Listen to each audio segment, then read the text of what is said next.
Hey, what's up guys? This is Anthony from Anthony's Customs, and for this review, we are looking at the SH Figuarts My Hero Academia URAVITY? That's a weird name. I haven't watched this show. I guess her real name is that Ochaco, Uraraka. I don't know, I can't see it from here. And I haven't watched the show, but this figure looked interesting. I wanted to see how Bandai did it. And so we're reviewing it. And surprisingly, it's a pretty excellent release. There's a lot of stuff that's really, really nice about it. And I want to see it carried over more into other lines, even more popular lines like Dragon Ball, which feels to me like they've been just shoveling out the door as fast as they can without putting any effort into it. This figure is surprisingly good. So let's go ahead and get it off the stand and take a closer look. Alright, before we look at the figure, I do want to show you my package. It is a good one. I like it. It's very colorful. You still have a nice big window. I still think they should swap those two areas, this to this. But it looks nice, colorful, good contrast. A lot of options there. That's nice. Photos take up a little bit more space on this one. Uraraka. I was close. Nailed it. Alright, so there you go. There she is. Like I said, I don't know. I haven't watched the show. Is it any good? You guys let me know. I know it's popular enough, but is it actually a good show, or is it just another show that's okay? I don't need to watch another show that's just okay. I have too many shows on my list already. Alright, she is in stock at Big Bad Toy Store if you want to get one. I'll put a link in the description below. She stands about 5 1/4 inches. That's going to make her roughly, I'll just say 13.5 centimeters. Here she is up against a Marvel Legends figure for size comparison. She is quite short. All right. I already did a question, so you can count that as the question of the day. I don't think these are supposed to rotate, and this one seems to not be quite straight. Okay, so yeah, let's talk about the aesthetic on this figure. I love that it has a nice matte finish. In some areas, it's even flat. These whitish pink parts are flat finish. They look really, really good. The rest is kind of a matte finish. It looks nice. The paint job on the figure, there's no shading really, but there's a decent amount of paint throughout that's actually surprisingly clean. Bandai can still paint figures, it turns out. They just choose not to a lot of the time. It looks pretty darn good. The face is nice. The little details throughout, very good. And then lots of nice sculpt work, but like even there, like that little pink spot. We don't get much paint on the Dragon Ball figures in particular at all anymore, and this figure is done nicely, so it's a little bit irksome. The only real complaint I have is this pink to this pink to this pink. I'm assuming that's all supposed to be one color. It's all different. Every single one of those is slightly different. That's a little bit irritating, but once you pose it, you probably won't notice. But yeah, it's pretty good. I guess the other worst spot is back here. The paints aren't perfectly clean, so you might not like that. But otherwise, it looks pretty darn good. They did a decent job with it for sure. No shading in the hair. That doesn't help a ton. But otherwise, it looks alright. So I'm going to go 8 out of 10 for the aesthetic on this figure. It looks pretty good. Now, as far as accessories go, this might be, well, accessories and articulation are probably tied for the strongest points on this figure. But she has 3 total heads with a total of 5 faces. That's pretty cool. You don't always get that much wow, I can't speak today. You don't always get that much variety, so that's pretty nice. Get a really good spread of hands. That's really cool, including one that has an effect part built into it. It is the effect part with just some painted hand on there, but either way, it looks really, really nice. Love that. You get a megaphone, which I'm sure is the thing you would know about if you watch the show, and then you get her bendy wire tentacle thingies that shoot out of her arm. Those are bendy, so that's cool. Other than a display stand, I don't watch the show obviously, but there seems to be plenty here. So yeah, like maybe there could be more, but there's a whole lot going on in these accessories, so I like that. I'm gonna go 9 out of 10. Give us a display stand. Bandai, stop doing not that, because everyone else is doing that. Figma, Revoltech, Mafex, we all get display stands, except for you. Why? I think you guys are resting on your laurels a little bit too much there. But yeah, 9 out of 10 for accessories. Now, as far as articulation goes, this figure really shines, and I thought, well, that's why I wanted to review it. I thought it's either going to be really good or really bad.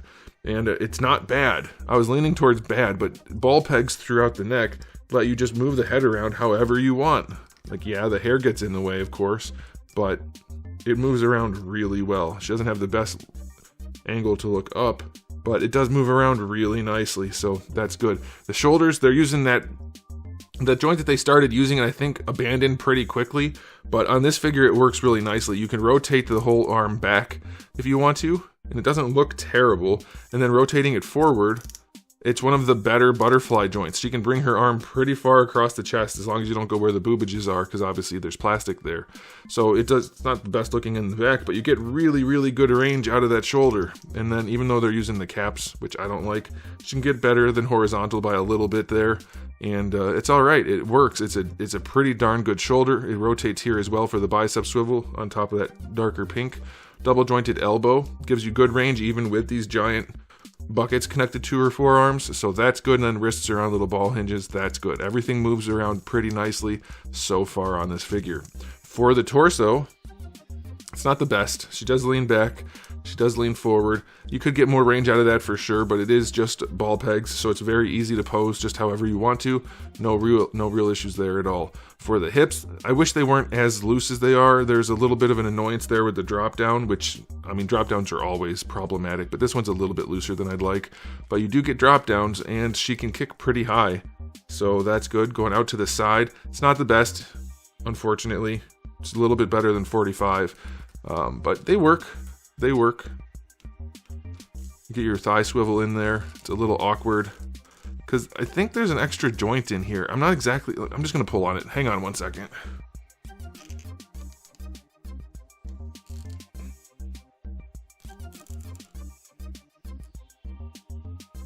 Okay, well, I couldn't get it to pop apart, but there is an extra joint in here. So you do have your thigh swivel, which is, I think, a ball peg in there, but there's also another hinge, which is weird.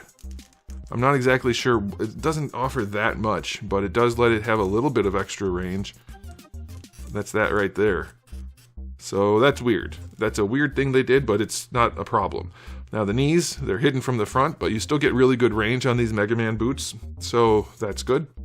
And then for the ankles, there's actually, this piece back here can move around. I'm not exactly sure how it's connected to the heel, but inside there, for this main foot part, not just this, but let me get the pointer out again.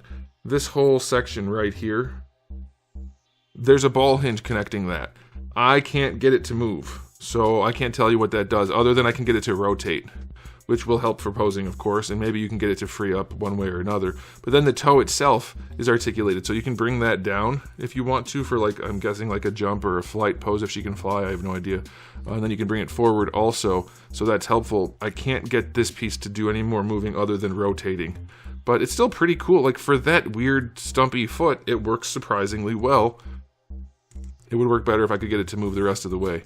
But yeah, it's pretty good. Like, there are some issues here, and there's some nagging things like the hips being drop downs that have kind of a problem, or that weird extra hinge that I'm not sure is helpful. I mean, it is a little bit, but it's also kind of annoying. There's some weird stuff, but it works pretty well, especially given the weird design for some of the spots. They work nicely. So, yeah, I'm pretty happy with this figure. I mean, I couldn't care less about it personally. It'll definitely be in the sale pile, but I wanted to review it to see what Bandai could get done on a line when they're trying. And they did a good job. I'm going to give her articulation a 9 out of 10. This figure will probably give you almost no trouble posing, other than maybe those ankles, or it'll be finicky in the hips. But otherwise, it's solid for sure. So, time for the final rating. Really good articulation, really good accessories, and a pretty darn good aesthetic. I'm going to say this is a 9 out of 10. For Bandai, it's, for being a Bandai collector of Dragon Ball Z and, well, whatever other Dragon Ball things we're collecting, I'm very upset with Bandai because the Dragon Ball line has been floundering, if you ask me. Mostly, not exclusively, but mostly. And then things like Naruto and this and other random one-off things, which are still popular things, sure, but they're not Dragon Ball. They're just so much better. Or One Piece has been even worse than Dragon Ball. How are you doing that, Bandai, and then this at the same time? That's what I want to know. But really, really good release. Definitely a 9 out of 10. Let me know what you guys think in the comment section below, and I'll be done there.